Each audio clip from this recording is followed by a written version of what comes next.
Ladies and gentlemen, boys and girls, good evening and welcome to Being Spiritual. I'm your host, Ashley Robinson. Happy Friday, 24th of May. It feels like spring finally got the memo as we approach summer in the UK. For those of you watching across the pond, do let us know where you're watching the show from tonight. It'd be lovely to hear from you. Really excited to have my friend Amanda joining us tonight. Good evening, Amanda. Good evening to everybody. And welcome to Being Spiritual. Richard's done what he always sets out to do, which is bring spiritual people together. We've got the congregation online forming across YouTube and Facebook too, which is wonderful. Folks, if you are new to Being Spiritual, this is a spiritual philosophy show. We're going to talk about everything and anything spiritual. You can ask Amanda and I anything, and we'll give you but our humble opinion as we believe to know it as the truth. There'll also be an opportunity for a couple of free readings. We'll be doing readings throughout the questions. We'll be threading that in. I'm going to be doing a little bit of a chat with Amanda and introducing her to you. So if you're brand new, do let us know where you're watching the show from. Never feed a medium any other sort of information, particularly as we will be doing readings later. Please don't sort of request a reading as such. Request a reading and give us your consent for us to read for you by asking us a question. Ask us a good spiritual question on something we've just said, and actually nothing's really off limits. We're going to give you our opinions tonight. So we're going to sort of test that concept that you're engaged. I know that lots of you watch this show on playback, but for those of you joining us live on Facebook and YouTube, we're just going to give you a little hello to test that it's working. On YouTube, make sure you've logged in and you've shared the stream and then you participate in the live chat. And on Facebook, just make sure you've headed over to SPTV UK Direct and you can see the video in your feed. But Terry Louise joins us on YouTube. Good evening to you, Terry, and fantastic news, I believe, at home and within the academia sort of world. Very exciting times. And then Amanda's going to do the next hello. Yeah, hi, Sarah. Lovely to see you. Thank you for coming. Tracy Foster joins us on Facebook. Good evening, Tracy. Hi, Tracy. Hello, Phil. Thank you so much for being there. Gorgeous, Phil. Your ears must be burning, Phil. We were just talking about you. Mary Dixie, also from Women of Spiritualist Church, my previous circle leader. Okay. Hello, Melissa. Thank you so much for coming on this lovely evening. Thanks for staying in. Hi, Joanne Lewis joining us on YouTube. And Patricia as well. Welcome, welcome. Mary Butcher, hiya. Hi, Mary. You look familiar for some reason. And Melvine. Oh, I like that name. Hello, welcome, welcome. Lovely Julie Caswell. Good evening to you. And Tracy, hi, welcome. Debbie Callow, good evening. Oh, we've got good people coming in. And Claire from Norwich. Okay, yes, we are well. I'm well. I don't know about Ashley. Are you well, Ashley? Yeah, not too shabby. I'm half shabby. I did come off my cycle this afternoon on the way between the church and the school to pick up son number 2. I avoided a pothole, forgetting I was dragging Noah behind, or Oscar behind me on the trailer, and I managed to collide with a lamppost. So the trailer caught a lamppost, threw me off the bike. So I'm feeling a bit battered and bruised, including that of ego and a couple of grazes and some cuts. And then I managed to find the massive bush of stinging nails. So my entire arm feels like it's on sort of slight fire as my collision with the universe this evening. But yeah, it's a half shabby, not too shabby at all. Half shabby. Okay, well, okay. Thank you for sharing. Jennifer, good evening to you. Oh, Shaz Ferry. Hi, lovely to see you as well. I'm liking the butterflies on that as well. Hey, Shaz. We'll do a couple of more hellos, folks. Okay. Brilliant. Right. So most of those comments have been automatic now. If we haven't specifically mentioned your name, we're not forgetting you. It's just we're sort of going to get on with the bulk of the show. And I say, so Being Spiritual is all about us talking and chatting about things that are spiritual. And Amanda and I were introduced by a mutual friend, Phil Shaw, a little while ago. And I think it was back in autumn last year. I was fascinated to get to know you, Amanda, and we also you also shared with me some of your sort of poetry, and I thought this would be a fantastic thing to share with the folks of the SPTV sort of community. So, as a sort of a quick whistle-stop tour into you, rewinding from where you are today. So, how did you sort of get involved in this this spiritual journey that you're on at the moment? Where did all that start for you? Wow. Well, actually, it started when I was 8 years old. My granny used to take me to sing to the dying. She felt there was something in my voice when I sang that brought a lot of comfort. And so, in a way, that was my first understanding of spirit, of bringing comfort. And then later on, I was kind of adopted by different people. So, the National Federation of Spiritual Healers, there was Philippa Puller there, who was one of my teachers when I was sort of 13, 14. And then from that moment on, it sort of grew into another area of my work, which is taking my first funeral when I was 19 for a dear mentor of mine, again, another spiritual teacher. So for her passing, so that again, if you like, brought back the death aspect. Um, Mm. and just a quick, because she's in my head a lot at the moment, darling Rosa, and this is so many years ago. But she, when she was dying, actually, what she wanted to have was wolves at her bedside. And I managed to get that to happen for her. Oh, wow. So thrilled. I was in contact with a film company who allowed those wolves to be lent for a very special reason. So she got that wish. And then I think I was one of the youngest people to actually take the whole funeral that she wanted. But she wanted spiritual aspects within that were from the Native American tradition, which she felt very strongly connected to, which I do too. And so it was a funeral unlike any other.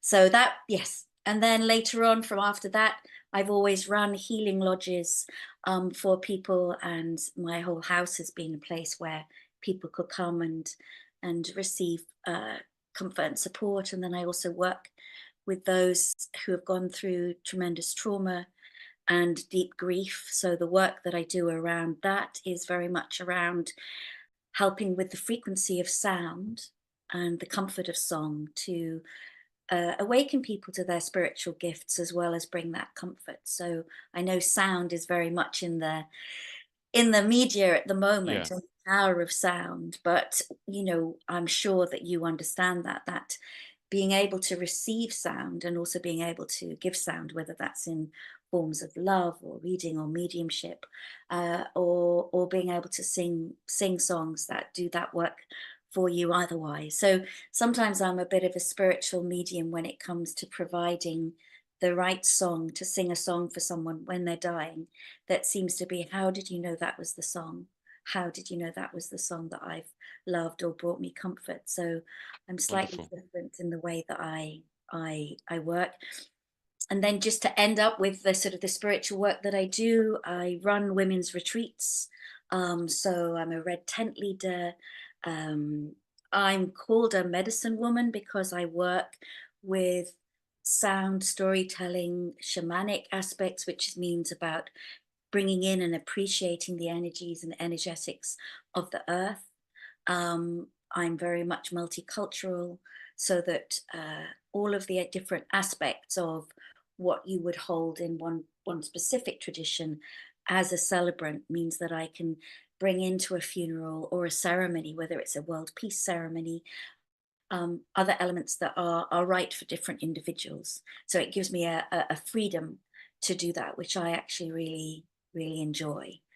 So yes, Wonderful. the last thing of my sort of spiritual coming up right now is I take huge groups of people, like 300 people at a time, to do peace ceremonies by the sea with water. So that is about us communicating with water, putting our songs and words into the sea or the rivers as a collective, bringing in that love, bringing in that light, but connecting with water as a conduit of our prayers, our intentions. And also because we are made of water, so much of ourselves as well, Yeah, when we resonate and align with and connect with the element of water or holy water, whichever aspect of water is resonant for you, that is when true change can happen. So I love creating community ceremonies that not only bring the community together, it means that families can come, and it just means that actually we realize that together, in that beautiful sense of light and love, we can really make good change. lovely. And thank you for sharing that. Working backwards I'm a spiritualist minister now. I was a celebrant beforehand, which for me was a bit of a sort of a transition to become a minister. But in becoming a celebrant, one of the things that I was really proud about is that within my spiritualism, and I always sort of appreciate the fact that faith and belief is private to sort of individuals, but I'm, you know, as a label, we're human beings, we quite like labels. As a proud sort of spiritualist medium, my faith and belief doesn't have to be identical to someone else, even within spiritualism. And you mentioned something there, which I think is really important, is that we have the ability under the umbrella of spiritual or spirituality to be able to customize services and ceremonies for what people need, the survivors and those that are still having a living experience, as well as those that have passed and in transition. I think it's a really important thing to do. And you know, I think you're absolutely right. You must have been one of the youngest people to get involved in sort of celebrants. So you sort of certainly see a lot of middle-aged people. I've joined as a minister in my 40s, but I grew up in spiritualism where my mum and dad were both ordained ministers of religion within sort of spiritualism. So I've always helped at the church and got involved in things. But sadly, when a friend of mine, his mother had passed away, and they wanted my dad to do the service, he wanted me to get involved. And then later on, as a younger man, when his dad had died, he actually said, "I want you to do the service. You know enough about this now." And I had my dad, behind me as the trained celebrant, sort of doing what was right. But it was something that my friend had said to me about voice. And I want to just sort of go back to the thing you said there about sound, because, you've got a beautiful voice. I've heard you both reading sort of poetry and a little while ago singing. And folks, you might be in for a treat later, because Amanda may be able to share some of that voice as part of her mediumship ability. But my friend was one of the first people that said to me, there's something about the sound of your voice, and it almost doesn't matter what you say, Ash. I just like the way you say it because of the intention sort of behind it, and it makes me feel better. And I think it's nice to have feedback that your voice can be sort of soothing. And people some said on this show that they like listening to me. Often they're on a Friday night, people will be doing the washing up, or they might be putting the kids to sleep, and they sometimes just have their ears sort of pods in, and they're listening away to it. And I think that it's a really important thing you mentioned there about sound, because as mediums, we are interpreting the energy behind either the intelligence of a communicator or an energy of sort of divine force. And that the fact that we're unique gives us the ability to then interpret that in a slight different way, or to act as a different conduit. So I think when mediums can then work with either their natural gifts or gifts that they've invested or developed, it creates a really unique experience and a really lovely one. So yeah, thank you so much for sharing that, folks.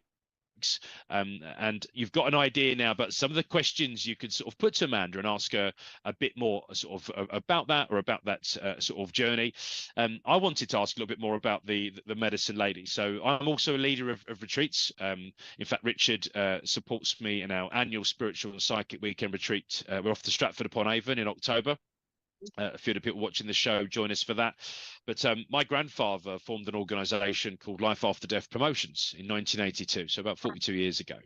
That was with a lady called Doris Stokes, Jessie Nason and Gordon Higginson, all doing quite a lot for spiritualism as fantastic ambassadors back in the day. Gordon Higginson obviously went on to become the president of the SNU, and Doris Stokes had a lot of very successful books and became very well known across spiritualism. But what they wanted to do was to take the truths and their knowledge of life after death out to the people. So sort of, share our knowledge of life after death, share the truths of spiritualism, take it out to the people.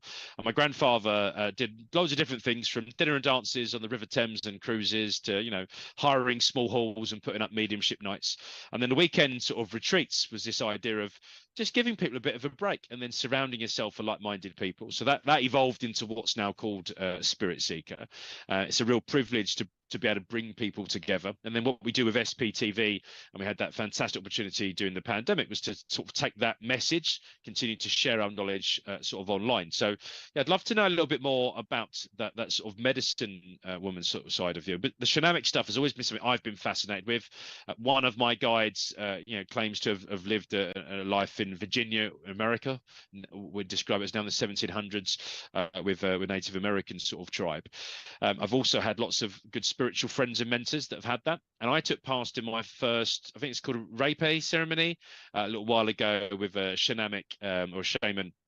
In layman's terms, folks, that involved blowing sort of tobacco up my nose. It was like the old Victorian sort of snuffing. There's far more yeah, eloquent way of saying it. But hello, Ashley Oliver, and another host there from SPTV. But yeah, I went on a bit there, Amanda. But yeah, tell me a little bit more about being a medicine woman. It thrills me to find out a bit more about what you're doing. Something I'm Well, interested in. I'm sure folks will be listening, will be interested too. well, it's interesting that you were saying about that ceremony. So again, from a very young age, I've worked with chocolates, so sacred cacao, as a way of opening up the heart, particularly around areas of grief or where we've got stuck.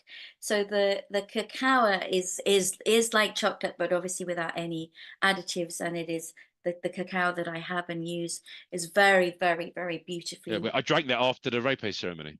Oh, did you? Okay. Yeah.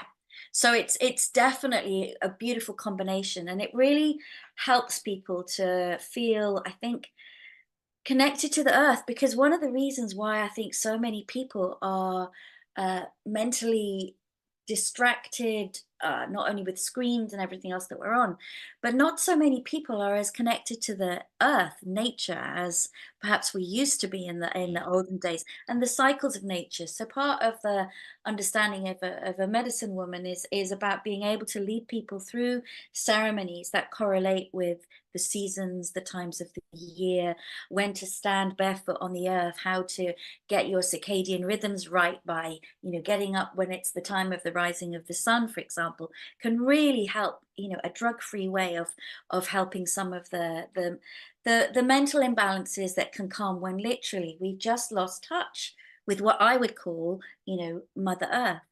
So I've just come back from Glastonbury, where it was a full moon last night, and I was doing a ceremony, a beautiful fire ceremony. And that is very much about where we take into the fire, we put it into the fire, the sacred flames, what we want to let go of. And then we also put in what it is that we want to call in. So we always make sure that when we put anything in ceremony that we're letting go of, that we always then call in light or love, because you don't want to leave a vacuum of nothing there. So if any of you are thinking, oh, I need to just, shake off some, whether you've an empathetic person and you've picked up somebody else's energy and you want to get rid of that, that's fine. Get rid of that. And however, whichever way works for you, I will do that with people in ceremony with what's called a smudge stick, a sage stick, which is sacred, beautiful sage. I mean, it's just lovely to burn, and you can feel it cleansing the aura, just helping you come back into Mm. sacred presence. It's a quick, natural way, or I might do it through sound or song, or and actually, I have got. If you want to see with just that, I have bought a crystal bowl. So this is a crystal singing bowl, and actually, I can just show you that when I want to bring people into a ceremony of the heart, so if I'm doing one-on-one ceremonies or community ceremonies where a community is grieving somebody that's passed, then I will use this. So are you happy if and if the Yeah. sound's okay? So this is kind of connected to the heart. So just take a second to allow yourself to connect with your heart and breathe.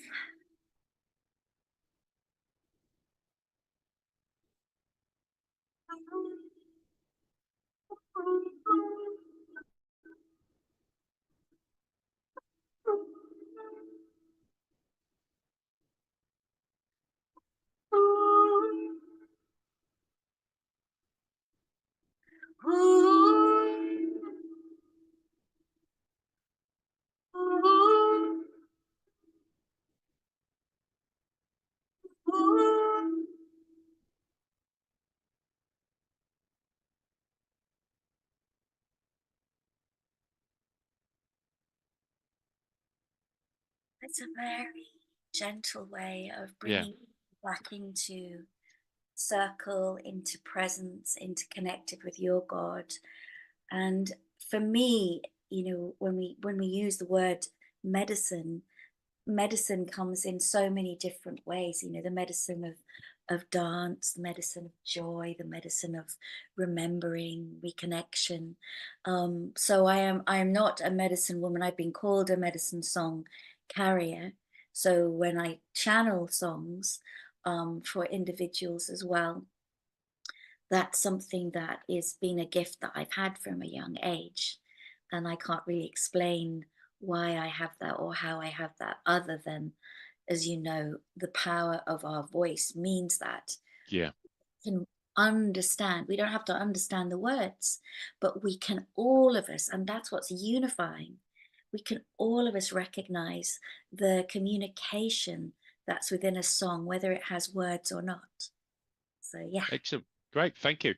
And folks, we're really great to sort of take some of your questions now. So, as Amanda sort of as a new guest, I wanted her to be able to sort of share with you a little bit about her and her sort of journey and sort of what's brought her and I together today as an opportunity. But you've now got an opportunity to come to either Amanda or I, or otherwise we'll both sort of jointly answer your questions, and then I'll try and give you mini readings as well.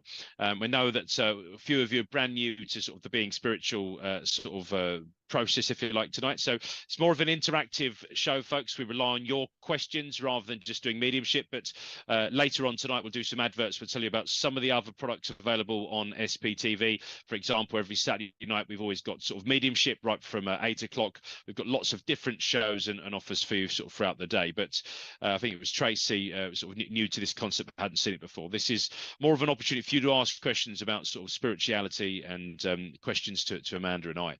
So yeah, keep your questions coming, folks, now, and then Rich will be able to put a couple through to you. Amanda, I was really interested in that. Lots of people giving some nice feedback there about how that sounded and sort of what they sort of meant to them.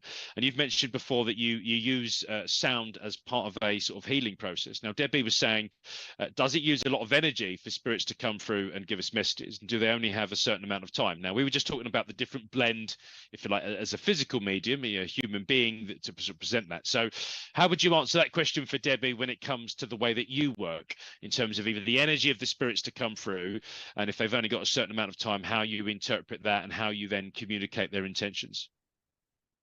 So for me, I work in a way that is very feelings. So I'm not somebody that necessarily says, "Oh, I can see that individual. I can feel it." So in a way, it's more frustrating on some levels for me, because I'd love to be able to be clairaudient and have that clear vision. So I have to trust. But often when I'm trusting, and I think because I work in quite acute situations with people in deep trauma as well, there is already, whoever is coming through knows that it needs to be sensitively communicated, not too brash. It needs to come in as I feel it, like getting into a warm bath, so that the temperature is the same, so you don't shock an individual that you're working with too much, but you can allow, I see it and feel it as a kind of wave of warm, loving energy, of real divine love and comfort.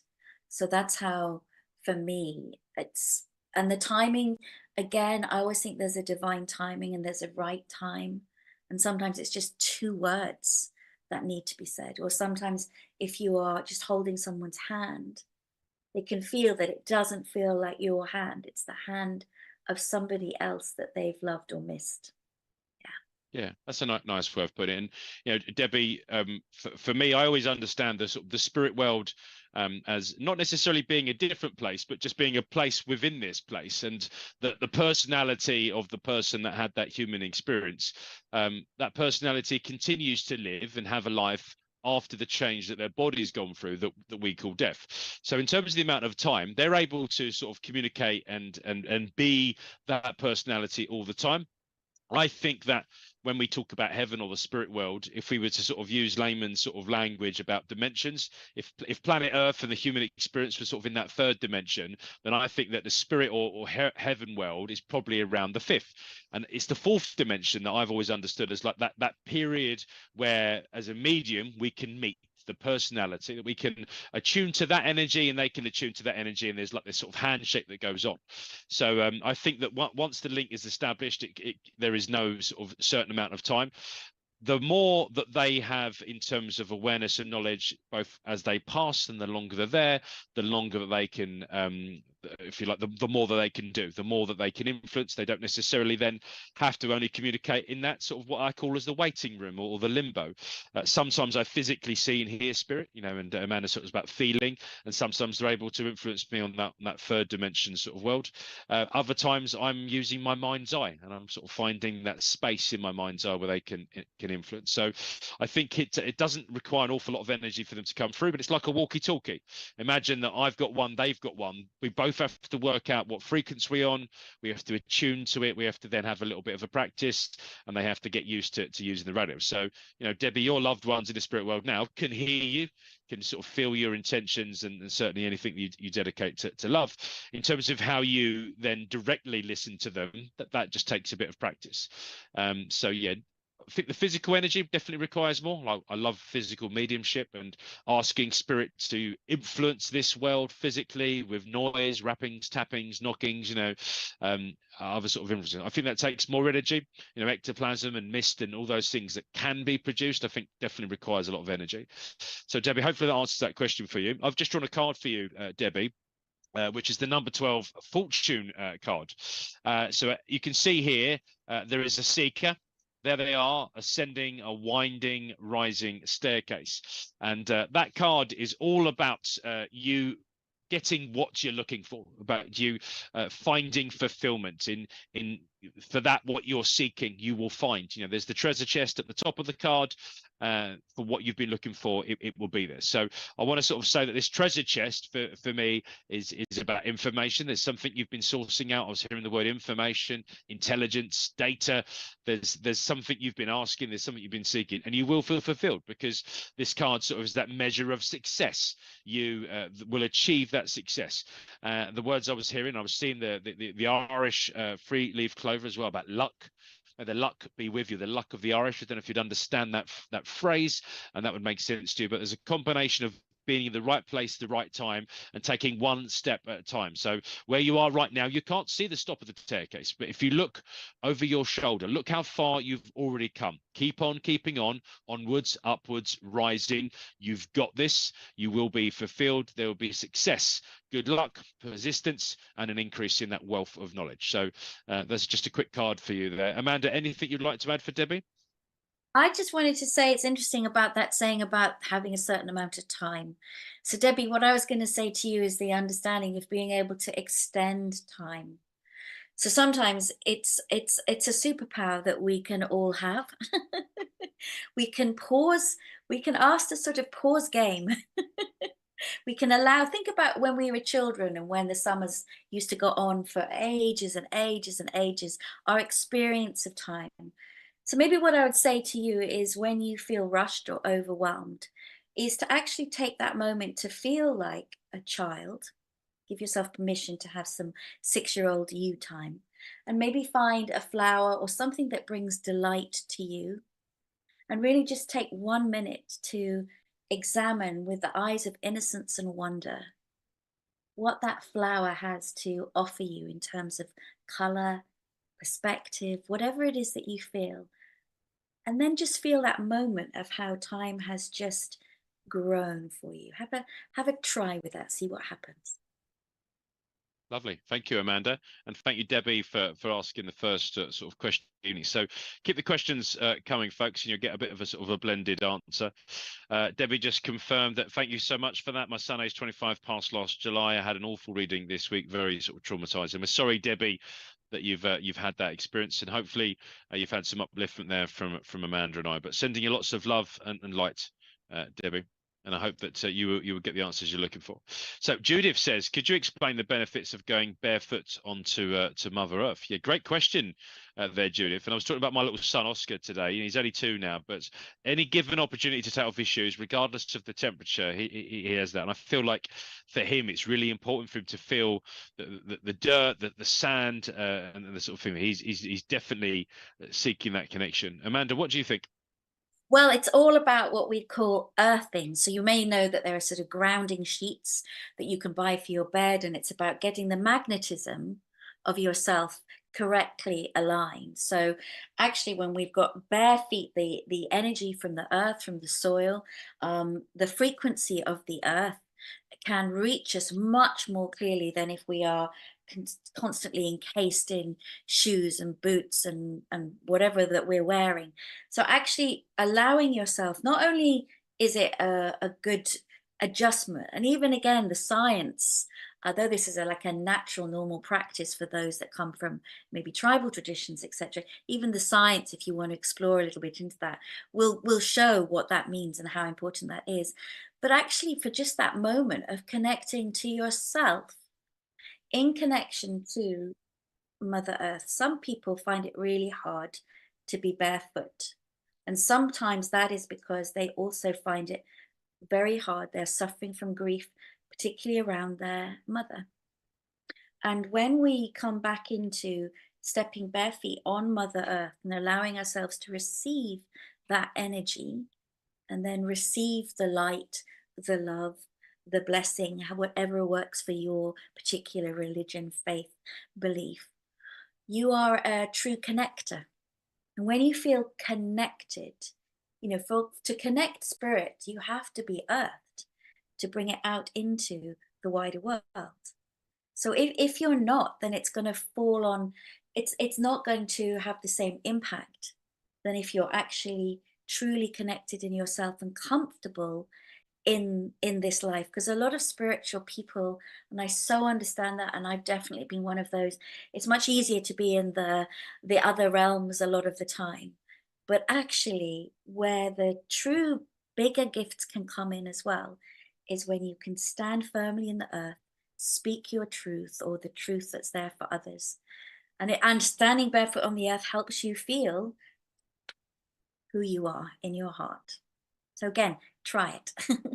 Yeah, really, really lovely, lovely answer. And I just wanted to talk very briefly about sort of gender, because often in prayer we talk about a father sort of figure to sort of God, and I talk about Mother Earth. Now, often when I open up in prayer, I often talk about I sometimes say Mother Father God, or sometimes I say Mother Earth sort of Father God, to try and sort of bring in both the genders. It's something that was always just important to me. I always felt like it was odd, and I remember sort of finding stuff in legal text. It was all very much about he, as opposed to they. And when I joined the civil service and I tried to rewrite things, I said you can't. It's the law, and it's written in the sort of masculine. I've always wanted to be a bit more neutral, knowing that gender is important to our sort of identity. But I recently spoke about when Jesus was talking about his Father God, that actually perhaps he was just trying to find an easy way of understanding the presence of God and what was behind God, and that actually the father-like figure that we understand biologically, this idea of a nurturer, a carer, a sort of giver of life, was important. And I sometimes get into difficult conversations with people that have more of a sort of biblical Christian understanding of the worth. And I say, I think Jesus was saying that we're all children, therefore, of his Father, God. And that's why in his prayer he says, God, our Father who art in heaven. And there are lots of people who say, oh, there's lots of other disciples that quoted it. It's like, yeah, but is it possible that Jesus was misquoted? No one was recording him at the time. So when we talk about gender, when we talk about Mother Earth, or we talk about Father God, I just wondered if you had any additional opinions on that, Amanda. And then Judith, I've drawn a quick card for you, so I'll read that card for you afterwards. But I just wanted to get Amanda's sort of opinion about gender. Yes, same for me. I've always used that feeling of Mother, Father, God, and I think that what resonates for me is about the unity of the masculine and the feminine together. So it makes total sense that the greater being, whether you see that as love or God, or whichever is a version for you that's right, is that to have both aspects is vital, because we do carry both a masculine and feminine side. And so I think things have got distorted. I think Chinese whispers, as it were, down the line has somehow possibly made things be in that patriarchal way. And I think it's right. A lot of the spiritual talk right now is very much, and my work on workshops that I'm doing is helping women to find their voice, to redress, again, not hectoring anything that's a male spirituality at all, but saying equal. Let's have, the voices of the women and those that are priestesses or vicars or however that is, let's hear from the women as well as from the men. And so to allow women now to feel that they have that ability to truly, miraculously, as the miracle of giving birth, we have that right to stand shoulder to shoulder, hand in hand with men. It doesn't have to be a battle. It's Yeah, about just saying we all have a united message of love. And however that is robed in whatever particular body you have, the message should be heard no matter what your gender. love it. And I love that sort of phrase there about sort of robed. You know, we talk sometimes, don't we, about the soul being sort of, you know, fleshed as a human experience. In sort of, yeah, I like the idea of robed. Judith was just giving some verification there that she hadn't had a mother wound and had some healing, which she healed when she thinks about it. She used to struggle to go barefoot. So yeah, Yeah. nice sort of understanding there. So Judith, the card I drew for you was the Tower. Okay, so there, and you think about this tower. Look how proud it stands at the top of an old sort of hill fort there. And I want to talk about the fact that you, in the face of sort of challenge, the face of something coming right at you, that you this face of adversity, and you will achieve. You are achieving. There you stand, proud, independent as the tower. Now you'll notice that within that card, it's on the hill fort. There's no moat. There's no additional wall. So while there's an element of protection there, there's an element of status. And the higher you are, not only can you see any risks or threats, you can see opportunities. And it's about having your head off your chin, looking forward, looking for the next opportunity in that sort of tower. Proud, be proud.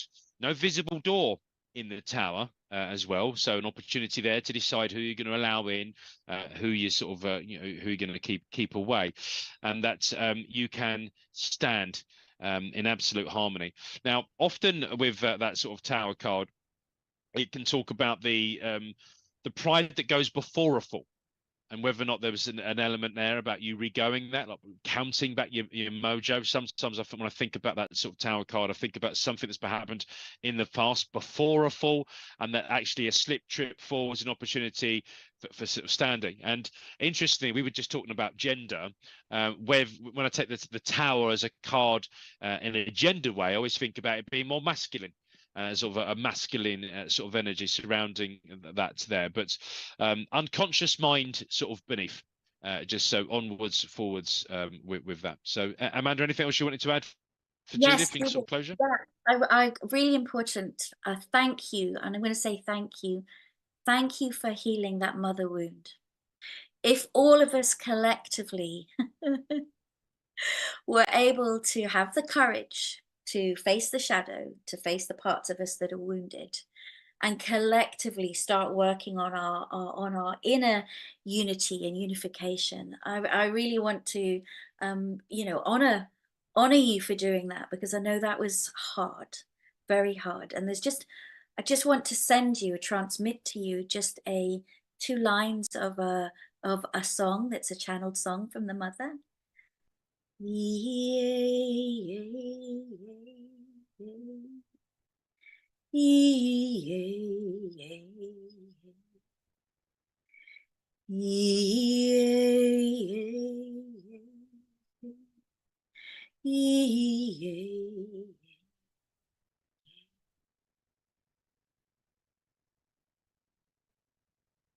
So just feel that love, mother's love, in a true holistic way, outside of the personal, into the universal love of mother.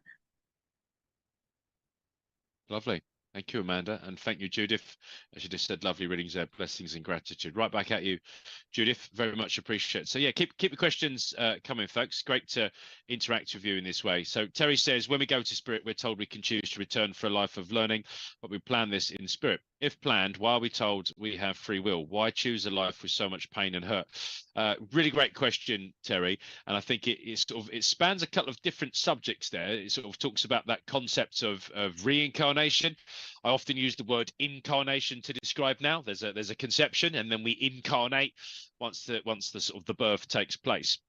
And I do believe that we have an opportunity from that place I call heaven in choosing maybe our parents, where we're going to be sort of born in the world, and sort of what to. And it's cruel, isn't it, in that sense, that there's an element that we wiped of all that sort of conscious memory and given this free will.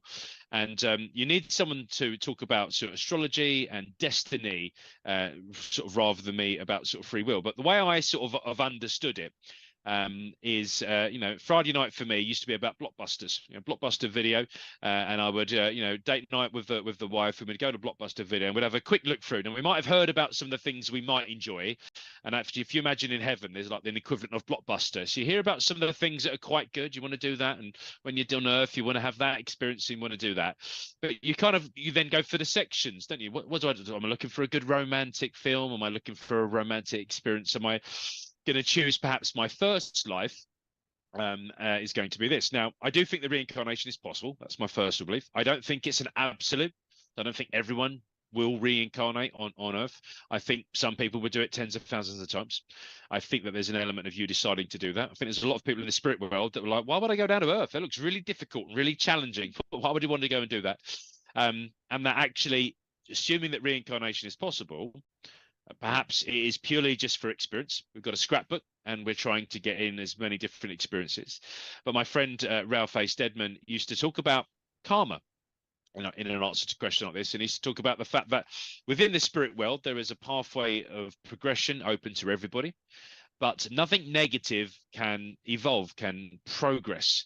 And if you wanted to progress and you've got a bit of negativity or a bit of darkness or things that you've attributed to your earthly life and experience, let's call it negative karma or karmatic debt, then you can't get rid of that. You can't move on until you've got rid of it. Now, there might be things you could do from within the spirit world. You could be a spirit guide. You could be a guardian angel to someone. You could do a lot of good work from the spirit side. Or you might think, actually, because of my own free will and accord, I've attributed some of that negative karma. I'm going to go back and I'm actually going to go for a totally different experience. So as your first human experience, you went for a life with really strong, healthy parents, financially secure, and you had a brilliant life, loads of great experiences, but you realized that you inadvertently exploited a lot of people along the way in order to have that life you lived. And perhaps you just decide to go back and support someone else going through a similar experience, and you're one of their servants or one of their staff, and you're doing things for them. And that actually some of the difficult things may therefore be chose because we choose to do it.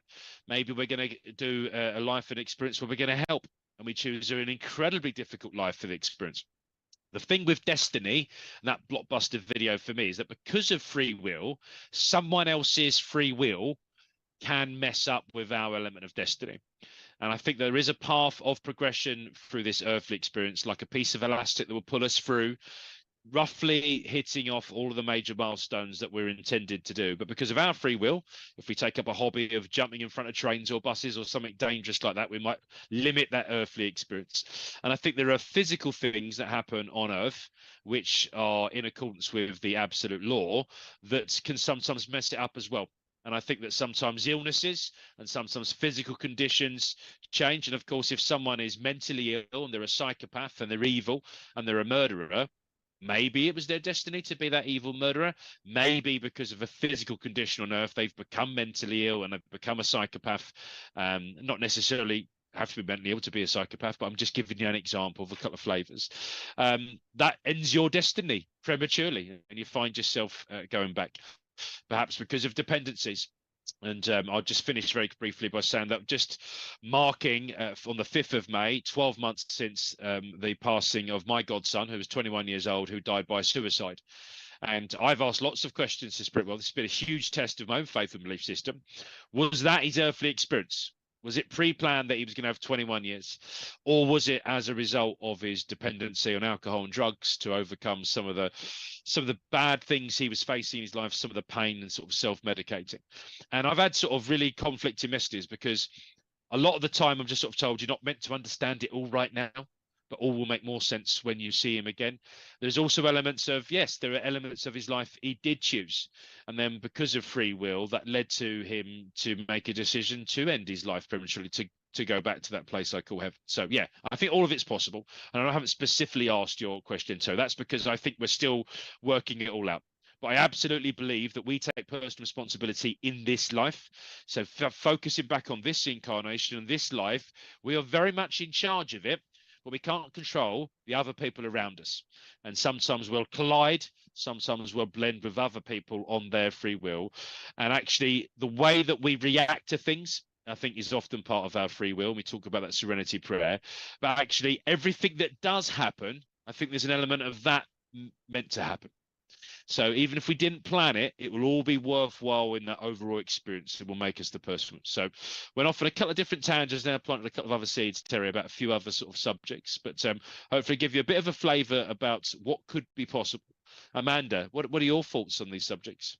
Yeah, it's really it's such a intense question, and there's no one answer. Just as you were saying, one of the things that I think is interesting, and I will reflect it back maybe into my life, is that perhaps we've chosen really difficult experiences so that we can truly empathize or teach, because we've gone through those experiences. So, as I said, I work with people that have gone through deep trauma, and I feel that the way I see it is that I can sit with them at the bottom of the river, metaphorically, as it were, because often I have been under similar circumstances, perhaps. But I've remembered how to breathe. And so I can perhaps give them some help to breathe, to come back up from the bottom of the river.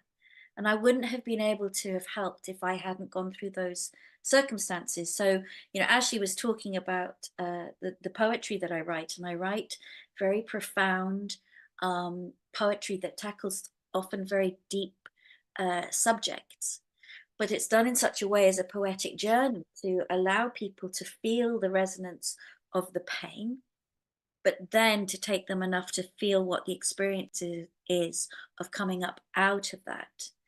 So perhaps we do choose difficult experiences. Perhaps we do know that there's something within that we can then, many times people are then able to share and set up campaigns and help others from having gone through that experience. So good does often come out of suffering, not always. And of course, it feels, Ashley will know this. Like, I've done many funerals for children, for babies, and that is where you just go, wow, you've touched the earth so lightly. What was that? What was that about? That short, short, short journey. But again, my comfort is always going to say that that moment of connection with another through love is never wasted and is never forgotten. And our heart expands through grief and suffering. And it can close, but actually it can get torn apart. And that's where there is room for the light to come in. So when your heart's breaking, more light can come in. Eventually, it won't always feel like that. Yeah. That's a nice sort of thing to finish on. And Yeah. I personally don't believe that everything is absolutely foretold. I think there's a couple of reasons for that. I think that the amount of psychics that I know, the amount of mediums I know, that fortune telling would be much more accurate. And we don't do fortune telling really within spiritualism, but there are very few people with consistent accuracy can predict the future. I think that's because the future is still being written, and I think there's an element of people's free will and sort of desire. So I don't think that everything is planned out.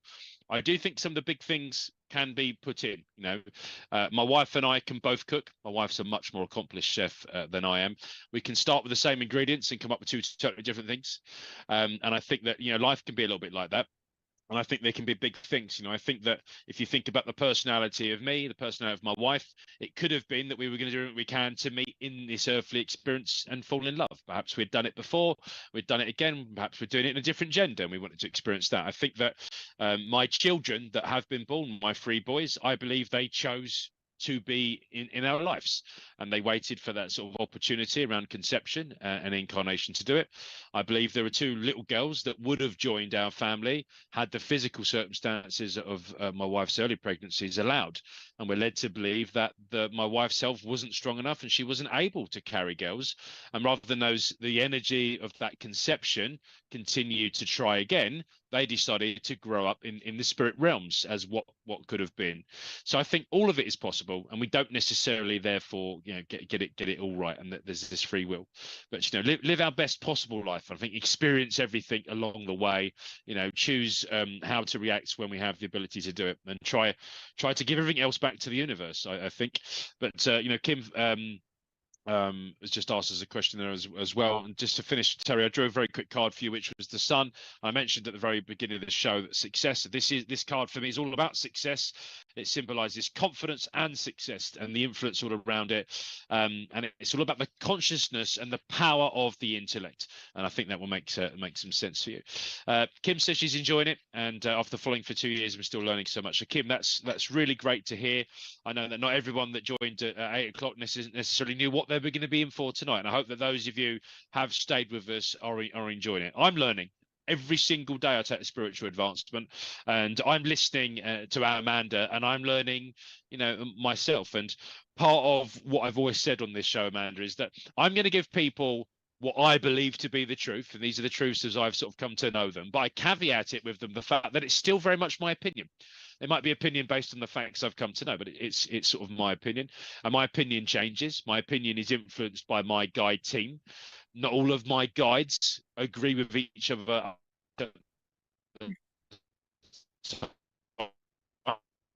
They have to form a bit of a coalition. He was a spiritualist philosopher while he was alive, and I think that he chairs my executive committee, as I call them. They all give their different opinions, and eventually they go, right, that's what Ashley's going to be able to say tonight. That's the answer.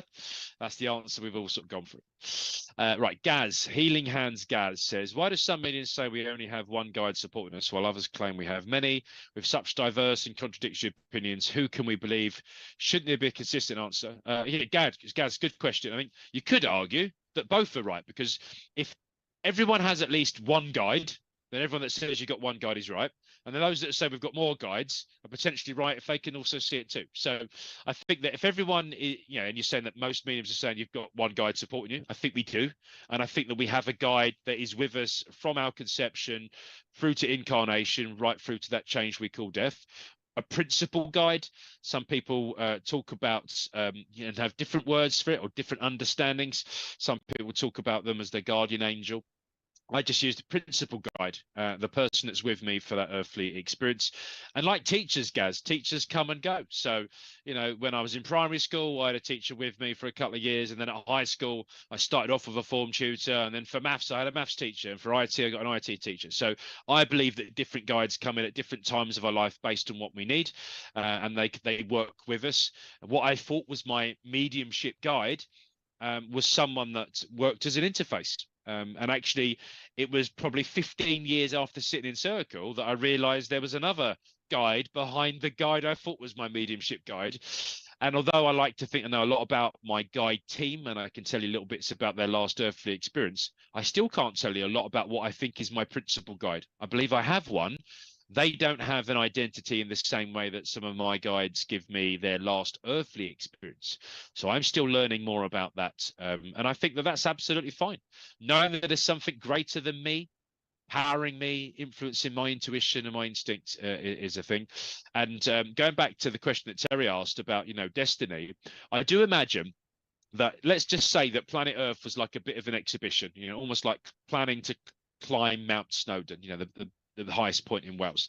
That me and my guide would have sat there in that place in heaven. We've got the map out and the compass. We would have said, right, Ash, when you get there, make sure you turn left. Don't turn right. It's going to be really, really difficult.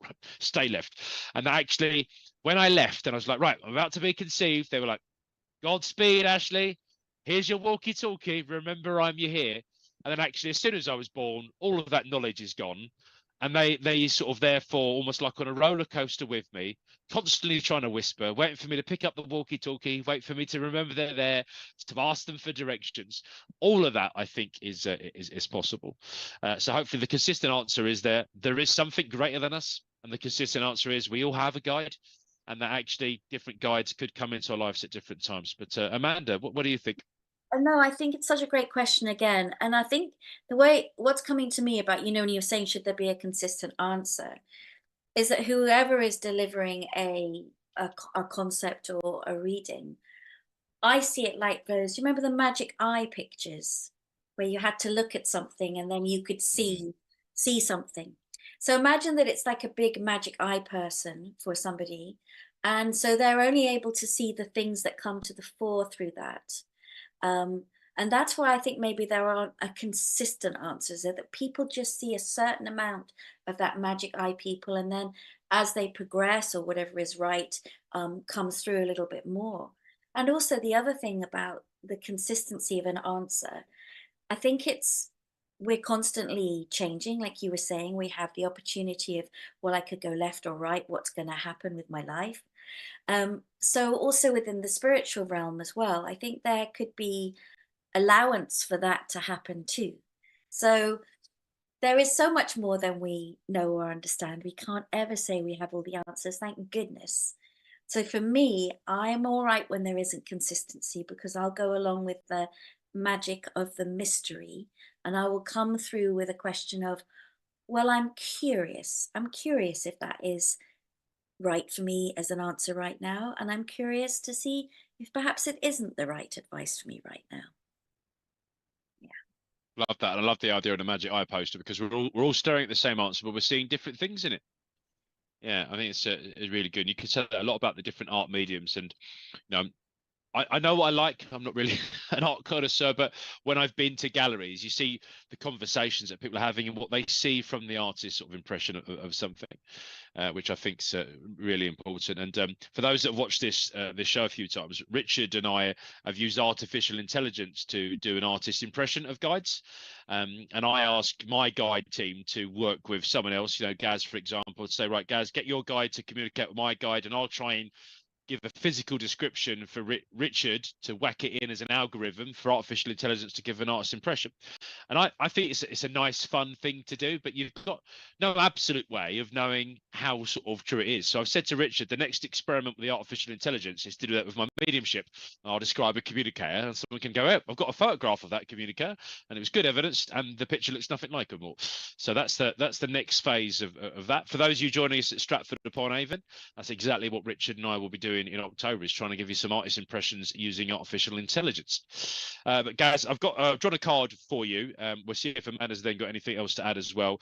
It's about 9 o'clock, so we're going to do a couple of adverts, and then, folks, when we come back, I'm going to ask Amanda to see if she'll share with us one of her poems. But guys, the card I drew for you was this card here, Liberation. Let me try and get that in the right place. And lots of different ways of sort of seeing this card, but one of the first things I want to sort of talk about that is that there's this escape. I'd always think about the two lovers on horseback, escaping the situation, but are they escaping conflict? Are they running from something, or are they running towards it? And when I look at this card and I ask for sort of some feelings, I always think about something new chapter, new season. It's about that liberating feeling of transitioning out of that season into something else. And I want to sort of say that I think there is this opportunity there. Sometimes with the card and the lovers, there's an element of a relationship going through a season, and maybe you're not liking the season where you are, and you're sort of trying to get to the new one. And what I sort of say about that is that there is this element of the door that was locked. So the door's locked, they've jumped over a snake, they've crossed over a bridge, they've gone across sort of water. There are still things along the way. So as soon as that door was open, they bolt away. The snake could have bit the horse. Lots of things that could sort of trip them up. But there's this representation of the situations where we have the ability to release from within ourselves. And actually the fact that we can be the architect of our own sort of destiny. I think there's an important thing there. But Amanda, anything else you'd like to add for Gaz? Yeah, actually, it's to do with, Gaz, you've got healing hands. It's in the name. The feeling that I have with you is actually a new aspect of possibly your healing work as well. When bringing in more color, there's something about the importance of color for you that I'm feeling really strongly. So whether you're looking at aurosoma oils or colored lights as part of the healing perhaps that you might do, or that you yourself need to bring more color for your life right now as well. um I just feel the need for color, but you're going to learn about the frequency of color as well, if that makes sense. Lovely. Thank you very much, Amanda. And thank you, Gaz. I hope that makes sense for you. So we're just going to take a couple of very quick adverts, folks. SPTV and you fantastic community. Do think about heading over to the SPTV fan page on Facebook later. For those of you that are on Facebook, we're across all of the platforms, SPTV UK, TikTok, Instagram. I'm at Ash Robinson Medium across all of those social media channels as well. And Amanda, what's your handle for your socials before we do the adverts? Yes, so you can find me on amandawaring.com. That's Waring, Waring. Instagram is amanda.waring. And please join and subscribe to my YouTube channel, which is Amanda Waring Films. Great. So a couple of adverts, folks, to let you know about some of the amazing things that you can find on this channel. 100% free. We want to keep it that way. Thank you for your support. Over to Richard for some adverts.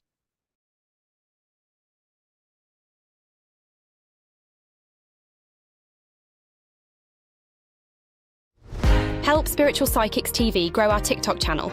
Connect with us at SPTV UK. We're on a journey to reach our next milestone, and we need your help. Follow us today and support us going live. Imagine getting personalised readings, discovering your card of the day, and so much more. Don't miss out on the opportunity to explore new adventures with us. Follow, engage, and transform. Join our growing community at Spiritual Psychics TV with @SPTV UK on TikTok.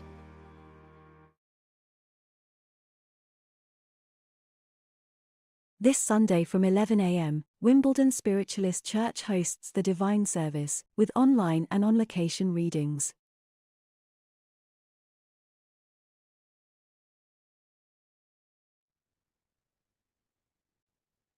Okay. Good evening, folks. Thank you for listening to those adverts. So we're going to come on with the next couple of questions. You saw some wonderful things happening, including my mum and dad that just popped up there, Reverend Ray and Jackie Robinson at Wimbledon Spiritualist Church. The Divine Service broadcast every couple of weeks. And next month, folks, as Minister of Wimbledon Spiritual, I'll be doing a Divine Service at Wimbledon. I'll be doing a Lyceum, a teaching Lyceum in the morning for some of our younger spiritual minds. And I'll also be doing a spiritualist sort of Holy Communion, which is a slightly different interpretation of the way it's traditionally been done within sort of Catholicism or the Church of England. So yeah, watch out for that. Krish asks us about the pineal gland. Can it be opened, and what happens if it does? Now, lots of different interpretations of what the pineal gland is, and if it needs to be open, closed, and sort of what sort of standard it is. In sort of plain English, I always imagine it as what I call my mind's eye, and lots of people have different sort of ways of doing this. I think like a parachute, all of our mind work better open.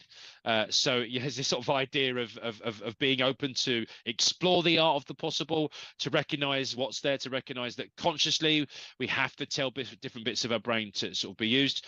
As a spiritual medium, I talk about opening up and closing. In a scientific way, you could say, what is it you're opening? Well, you could be opening the pineal gland, or you could be opening up that ability of attunement. And I love that Harry Edwards is one of my favorite spiritual teachers, an incredible healer, Harry Edwards, and he founded a wonderful healing sanctuary in Sheer. But Harry Edwards used to talk about attunement, and Gordon Higginson used to use that word as well. And for me, that's exactly what opening the pineal gland is: attuning to that energy, something you're not otherwise hearing, sort of seeing with these sort of other traditional senses. So yeah, thank you for that, Chris. Amanda, what do you think about the pineal gland? Yeah, it's fascinating. I love Harry Edwards as well, and go to the centre often too. It's the jewel.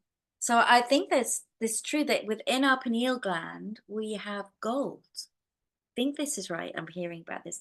So it's very much a sacred center, and it's something that I think we all have the ability to open. And it doesn't, sometimes people talk about, having a kind of a sudden awakening of the third eye, and it can be quite intense and alarming for people suddenly. But there's a much gentler way to connect with that third eye, and that's to ask. You actually ask your guides, if you choose to use guides, to say, please, can you show me what represents the opening of my pineal gland?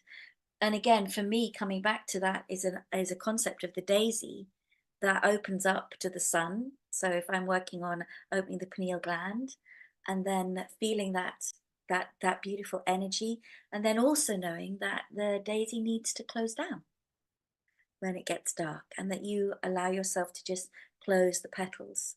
So that, and the mind's eye is a really good, a good image of that. So yes, Yeah, but I see I it love as a the very petals. sacred, yeah, and it's very sacred center. It's something to be treasured and nurtured, um, and to be approached with with common sense as well. My Don't take drugs to open your pineal gland. It's not the best way to go, for sure. my godmother, Jill Hay, who's now in the spirit world, used to um help me close down. So before I learned to formally open as a sort of as a child brought up within spiritual family, spiritualism, I was quite open a lot of the time, and sometimes that was overwhelming. And a couple of times I remember seeing the reverse of that, the petals closing, as you said, to sort of just tune down a little bit. And there was something you mentioned earlier on about sort of noise, vibrations, sort of song, voice. I used to love a show on SPTV called The Origins of the Ancients, and I love the History Channel, and then after about 9 o'clock at night in the UK, folks, History Channel goes, very much it's all about aliens and sort of ancient aliens and all sorts of technology. But I love listening to some of the ancient alien theorists talk about how vibration of noise, be that singing, perhaps within the Hindu, the arms, and all of that sort of vibration could actually, not only is it incredibly powerful and a form of communication, but could have actually helped levitate people, objects, and maybe move things around. And when we think about our ancient ancestors that moved huge lumps of rock into formations, Stonehenge and other bits and pieces like that, is it possible that they were tapping into an ancient knowledge, not necessarily an ancient alien technology, but an ancient knowledge? So yeah, I think really quite fascinating. But I'll draw a card for you, Chris, and then I'll let Amanda come in and add for you. Now, this card, on the face of it, can look quite devastating because there's destruction everywhere, absolutely everywhere. A scene of horror and carnage, things that are on fire. But you think about the castle that's been stormed by those sort of, again, this is my medieval sort of deck. So you've got the medieval soldiers, they've stormed, there's a church on fire, it's been burnt in the background, destruction everywhere, fire, blood, carnage, critical incident. You sort of get this real sense of things. But you've also got this woman who's been tied to the stake, helpless, persecuted, picked on, singled out. And always, even though this is a medieval deck, I think about our ancestors within sort of spiritual lives in Salem, and all the poor women that were sort of persecuted as witches, and within this country, Church of England, Catholicism, Henry VIII, and people just for believing what they believed, the way that they were treated. And actually think then all about those themes. And I'll get to that sort of point: war, vandalism, all these awful things and crisis. All of that is it happening at the moment. I want to talk about the fact that you are separating yourself and grounding from that, and the destruction is very much in the card. Within this card, although it's medieval, I also think about the Indian mythology and the goddess Kali, and this card sort of depicting the element of our collective psychology. And it's therefore that there's this fearful element that was sort of once the destructive side, perhaps, of our own personality, our own character, our own dependency. And as we move forward, our force of conscience, our force of nature, as we become more at one, we make decisions to understand what was in the past. It's about the new chapter. It's about the new season. And therefore, there's this positive side that without fire, sometimes nothing new can be built. We think about those horrible wildfires that happen in places like California, Yosemite Park. There's this element that new life does grow, and sometimes the trees, these wonderful ancient trees that then are destroyed, without fire, nothing new can grow. So I think, Chris, you'd understand what I mentioned, Callie, and the fire and this element of destruction in the past as we go forward. And he's saying, yes, Callie. So Amanda, over to you to sort of finish up with that one. Yes. So, Chris, for me, what's coming through against all of this severing and getting rid of is just to allow you for the peace. So I'll just give you 2 lines of peace, if that's all right for you. So, may there be peace in your east and peace in your west. May there be peace in your north and peace in your south. May there be peace without and peace within, as your journey of peace begins, as your journey of light it sings, as your journey of love it brings.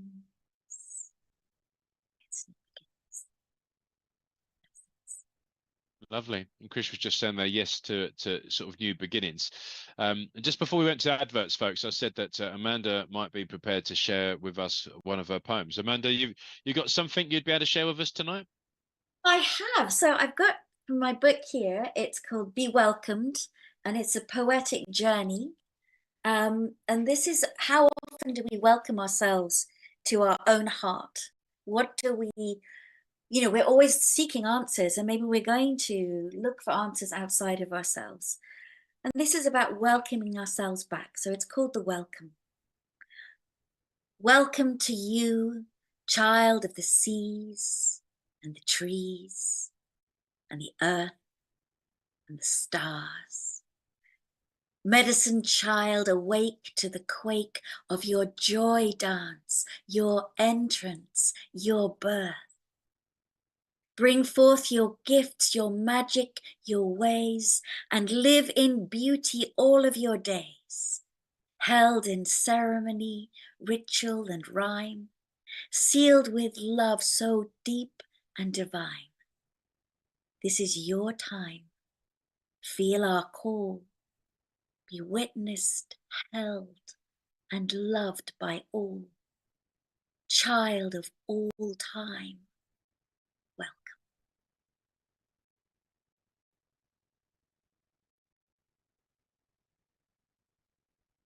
Oh, Ash, I can't hear you. Just thank you very much for sharing. When you're speaking or singing, I've been turning off my mic to prevent any of the feedback. I was in the zone listening to that in my own little world with it following as well, which was lovely. Thank you for sharing.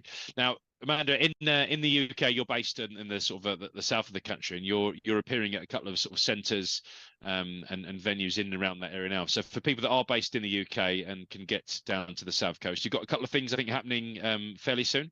Yes, I have. So tomorrow in Arundel, which is a beautiful, beautiful castle city near me in West Sussex, at 6:30 to 7:30, I am doing a sound healing event. So a beautiful sound bath, but also helping people to awake their own selves by using sacred sounds.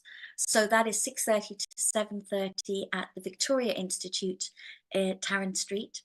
If you go online there for the Victoria Institute, you do need to book.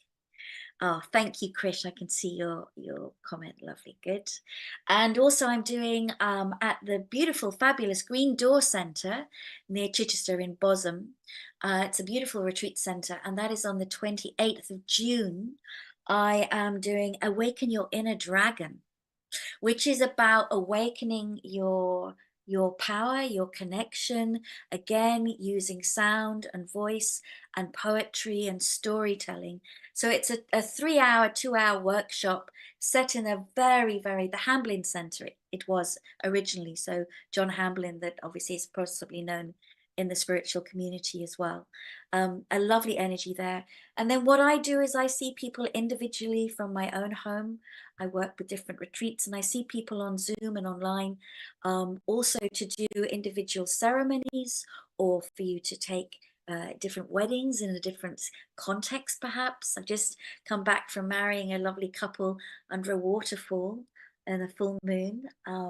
Absolutely beautiful, combining the sort of Slovenian religion and also with somebody that was Buddhist as well. So weaving together, if you want ceremonies, peace ceremonies, if you just want a one-to-one ceremony on transitioning for yourself from one aspect of your life to another, sometimes that can be really helpful.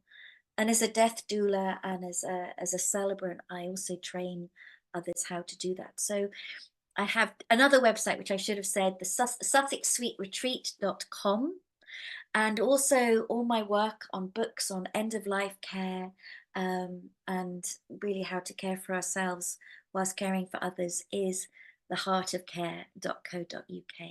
So sorry to be a bit eclectic, but all my work, whatever it is about love. Most important thing in the world, most Yeah. powerful thing in the world. You know, Ashley Oliver, one of the SPTV hosts, is I think, if I'm describing this correctly, a multi-faith sort of celebrant as well, and minister. And you know, I've spoken to her before about these sort of things. And you just mentioned, you know, a few other sort of different religions there, and I love the fact that they can come all together. And I think that it's an earthly thing, isn't it, to want to label and group things and then become absolutely convinced that you're so passionate about it as it being the only option that you can sort of tell other people they're wrong. But there are so many wonderful things amongst almost all of what I would describe as sort of major religions. I also think there's a lot of real common truths when you take in sort of some of the interpretation, that actually they can all be quite compatible.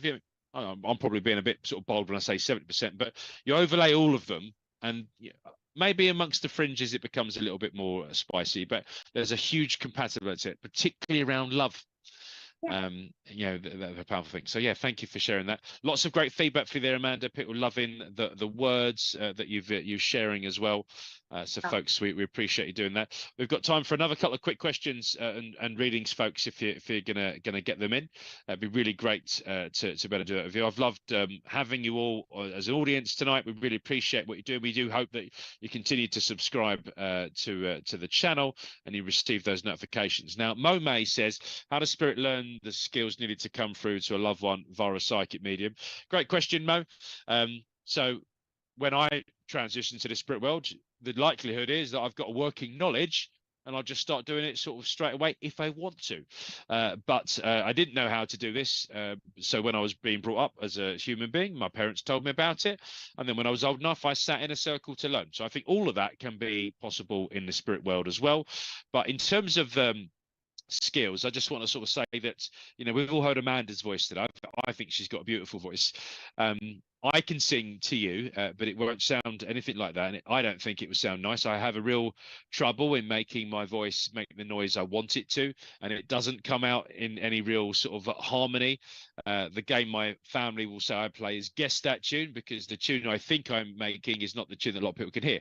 So some of us have more of a natural ability, and of course, if you choose to invest in a skill or a talent and you go and get training and you do really read about it and you practice and you practice and practice, you get better. So if I went and had some singing lessons, there might be something that could be done for me.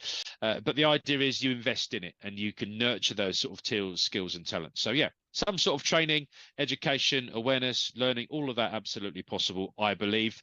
But it's just about, you know, those simple things. And you know, remember, of course, they don't have a physical voice box anymore. So, you know, our language and our voice, we don't need to listen. We perhaps need to feel. And it's about us receiving as well. And sometimes we need to lead to be a good receptor of that information. But Amanda, what do you think about this? Why draw a card for Mo? Yeah, I absolutely love that question. How does spirit learn the skills? Again, if we are looking at that sense, like Ashley was saying, of reincarnation, and perhaps we've already made that connection. I think again it has to be the feeling of the love, but obviously sometimes the love can be so intense that it can maybe perhaps get in the way.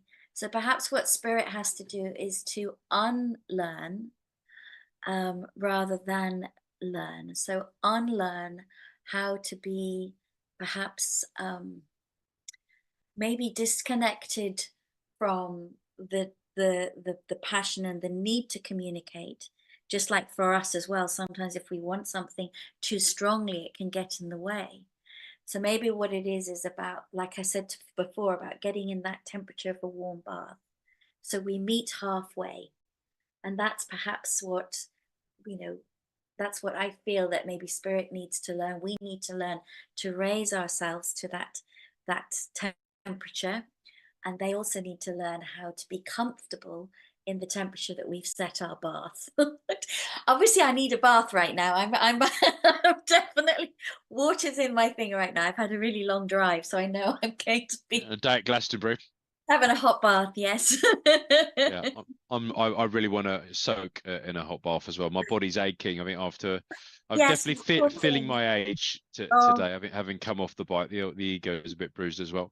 bless you. Um, I climbed no, the tour, and that's definitely made me yeah, good good answer. And Mo, the card I drew for you was the Inquirer, and often that is it's the number one in my deck, and it's often if I was doing this as like a tarot card reading, you can sort of decide perhaps where the sort of cards are going. But what I saw with that maze is like I want to tell you to take a step back, and I want you to sort of see the route that you're going to take, sort of plan that you're at the center of the situation at the moment. You might not see the way out or the next pathway, but take a step back, try and elevate, circumvent, overcome, adapt, and then you will be able to get to where you want to go. But just take that moment to see where you want to go rather than be forced or compelled just to take that next step. Take some time, enjoy the center of the situation. Anything else you'd like to Yes, anything you'd like yes. to add? And it works perfectly. So Mo May, I'm looking at your name, darling. Sorry, I call everyone darling. Apologize. Um, but I'm just thinking of no Mo May, no May. So you know when you don't mow in May, Yeah, and it's the same thing. It echoes what Ashley was saying about don't rush it. Don't just let it be. Just let things be. Don't mow anything down right now. Just let it take its time to just show you when is the right time to move forward. But have that rest. lovely. I love No the picture May. of the robin as well. I always think about my robin as a little messenger. My nan was the Dr. Dolittle I've found. Who used to talk to the birds. Not quite sort of Snow White, but she'd have the birds coming and eating sort of bird sort of seeds out of her hands and stuff. And she'd have these little messengers and she'd take them away. Great, thanks a lot, Mo, and thank you, Amanda, for answering that. Yeah, last couple of questions then, folks. Last couple of readings. So get your last questions in now. We've really enjoyed being with you tonight. And talking about sort of all these things. But what's resonated with you so far? What we've said, we've covered a lot of different subjects actually, from vibration and sort of noise. Mo's given some feedback there. Great advice. Thank you. Very welcome. And I think that I'd love the opportunity to work with you physically, Amanda, and learn a little bit more about what Yeah. you do. Biologically, as a man in this life, I won't be able to come to any of your female retreats. But No, and I work with men as well. It's good. men and women do come. There's occasionally it is just for women, but no, definitely men and women are very. So we're sort of my mum and dad are watching the show today. And I always talk about, although my mum lives what I would describe as quite an old-fashioned, traditional sort of life, it's very much her choice because my mum's a feminist and she's brought me up to be a feminist. And I was a proud member of the in the Home Office Women's Network, and on a big understanding of those sort of rights. So I think men can be part of the solution as well within that feminist sort of umbrella that we live in our house. And behind every half decent man in our family has been an even better woman, often not behind, but you know what I mean.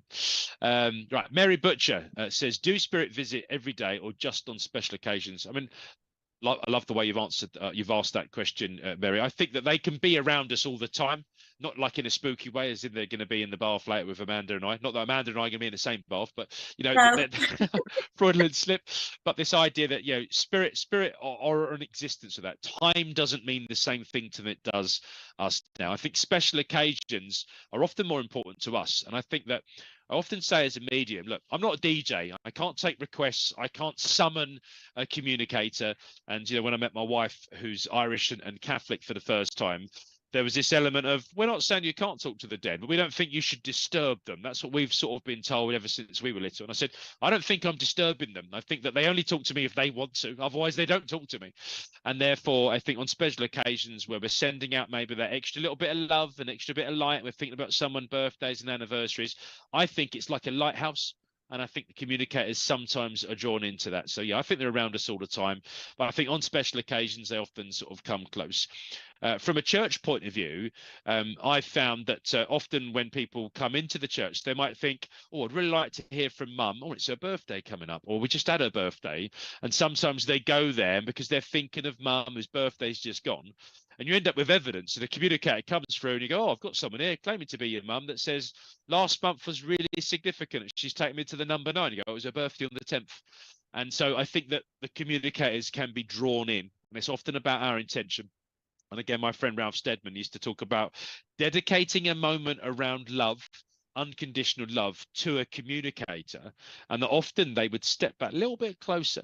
And it's almost like that walkie-talkie. I've forgotten who asked us that question now about how a spirit learned to communicate. I think they pick up on those intentions and those affirmations. So yeah, lovely question, Mary, and that's just my opinion on it. But Amanda, have you got any thoughts on that? Yeah, I love the fact in Mexico, when they, you know, have the Day of the Dead as well, where they really set up the altar, and with that conscious connection to allow that to be sort of easier and thought through. Um, that's what I think, is that they are around all the time, but also you have stronger aspects of heightened communication when you put that a little bit of you're throwing that I see it like a golden thread to the individual a little bit more with love. But also, Mary, just for you, there was this feeling of this love for you that is coming through for you to remember every day, and it's this love will carry. This love will carry you. Oh, oh, this love, this love, this love will carry you home. So I hope that feeling, that love is around you all the time, will bring you comfort. Lovely. And I often use my friend Bill Hughes' words when I talk about a collective consciousness. And I think that when we come together, even online, Amanda, there's this element of, and I believe in guides and guide teams, so that collective consciousness. And just as you were seeing, I was listening to those words about carrying you home. The card I drew was the voyage, the voyage card, and it's the ship, the galleon, coming alive out of the ancient map. And I was asking, you know, my sort of guide team for a message for sort of mirror. There was this element of this sort of travel and being transported, being carried. And I think that you know, no doubt that card being influenced there out of all the ones I could have drawn by the lyrics that were about to be sung. It's beautiful words. Often with this card, if I was reading for someone, I might say, oh, there's a trip coming across. There's going to be a trip across water, perhaps. With you, Mary, I think there's this element of discovery, and like the lyrics there in the song about being carried. I also saw the Footprints poem, and we talk about the footprints of, you know, I think it talks quite a Christian concept, but you know, of God. We've always walked by each other, and I've followed you, and you know, you're a leader one. And actually, the most difficult time of my life, why were there only one set of footprints in the sand? And the answer being that was, you know, that my child was where I carried you. I've absolutely butchered that. It's a very beautiful poem. If you don't know it, do Google it. But in plain English, that was the basics of it. And there's an element now, Mary, of you asking to be picked up, and we've got you. You're being carried. There's this voyage of discovery. I want to encourage you. I think there may be a trip over water that you've been talking about, but this card was more about your voyage of discovery, and you finding yourself. But I'm going to pass over now to Amanda for sort of closing thoughts for you, Mary. So Mary, I'm getting this really strong purple color for you, really intense, and it's almost it's when you close your eyes tonight, just ask if it's possible for you to feel that purple. So I would say the violet flame. So what happens is, when you invoke that purple light, that violet flame, the light of spirit, is it's very protective, but it's also very steadying and very calming. But that purple light is there with you. So allow yourself to feel that tonight. Before you go to bed, feel what that comfort's like in that light, that violet light. And I hope you have beautiful dreams. Beautiful, and beautiful words to sort of bring the show to a closure tonight. Mary, I hope that all makes sense with you. Amanda, I've been thrilled to have you as a guest on a show tonight. I do hope you come together again. I hope that the universe finds a way for us to physically work together in the not so distant future. That would be absolutely lovely. Folks, thanks for supporting us on Facebook and YouTube. And of course, if you're watching this on YouTube, we're grateful for your support too. Appreciate our producer, Richard, that gives up so much of his time and puts in so much energy to bring spiritual people together. Amanda, any sort of closing words that you would like to share with people this evening, other than, hopefully you've bookmarked your website and your socials, they're going to go off and find you or maybe join you on the South Coast, but anything you'd like to say? I'd love that. I can only share one more poem of mine. Please do. And it's this. If you plant a seed and it takes root elsewhere, don't turn your back. The seed is still there. It's sowing that matters. The courage to try. Nerves may be shattered, but the seed cannot die. So perhaps we could celebrate all the seeds of love, connection, friendship that you've sown in your life already, and really look forward to all the new seeds of loving connection that you will sow in the future. Thanks. Beautiful. Thank you, Amanda. Thank you, folks, for being with us on Being Spiritual. And I've been your host, Ashley Robinson. Good night and God bless. Bye.